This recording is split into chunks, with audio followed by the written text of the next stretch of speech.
La vodka, associée ou non à une boisson fraîche, est l'un des spiritueux qui rencontre le plus de succès de par le monde. Les vodkas les plus réputés sont produites en Russie, en Pologne et en Finlande. Mais comment fabrique-t-on de la vodka? À l'origine, la vodka était fabriquée à partir de pelures de pommes de terre et de maïs. La vodka peut même être fabriquée à partir de raisins, de betteraves, d'oignons, de carottes, de pommes, etc. Bref, à partir de tout ce qui peut fermenter. Si certaines vodkas sont encore fabriquées de cette manière, la plupart des producteurs utilisent désormais des grains, par exemple du blé ou du maïs. Le processus de production est complexe et diffère d'un producteur à l'autre. Le processus commence par le brassage, où les grains sont introduits dans une sorte de bain de moût. Les grains sont alors moulus. De l'eau et des enzymes sont ensuite ajoutés pour favoriser la transformation de l'amidon en sucre.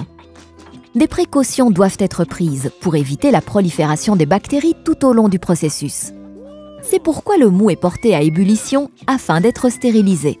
Dans une bonne vodka, toutes les substances sont distillées afin que le liquide obtenu ne contienne que de l'eau et de l'alcool.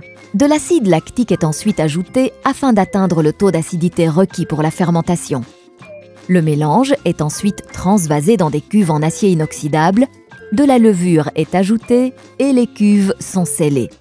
Au cours des jours qui suivent, les enzymes contenues dans la levure transforment le sucre en alcool éthylique.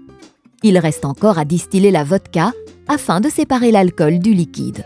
Pour ce faire, il existe deux méthodes de distillation, l'alambic à chauffe direct et l'alambic à colonne. La distillation à l'aide d'un alambic à chauffe direct consiste à réchauffer, puis refroidir constamment l'alcool liquide jusqu'à ce que les vapeurs se condensent et que l'alcool puisse être récolté. Ce principe repose sur le fait que le point d'ébullition de l'alcool est inférieur à celui de l'eau. Ce processus élimine par ailleurs les impuretés. La seconde méthode de distillation, qui est aussi la plus utilisée et qui recourt à un alambic à colonne, consiste à chauffer le liquide en continu pour que le liquide présent dans la chaudière chasse la vapeur. La vapeur capte constamment l'alcool et monte dans la colonne. La saveur et la pureté de la vodka sont déterminées par les distillations répétées. L'alcool est ensuite filtré une nouvelle fois afin d'éliminer tout goût indésirable. Pour ce faire, on peut par exemple utiliser du charbon de bois. Les vapeurs concentrées contiennent de 95 à 100% d'alcool. On ajoute ensuite de l'eau pour que la vodka puisse être consommée, ce qui ramène la teneur en alcool à environ 40%. Il arrive toutefois que le degré d'alcool soit plus élevé. Il n'est pas nécessaire de faire vieillir la vodka, elle peut directement être mise en bouteille. Saviez-vous que la France est le premier producteur de vodka premium? Les bouteilles sont ensuite expédiées chez Delhaize, où elles attendent d'être dégustées.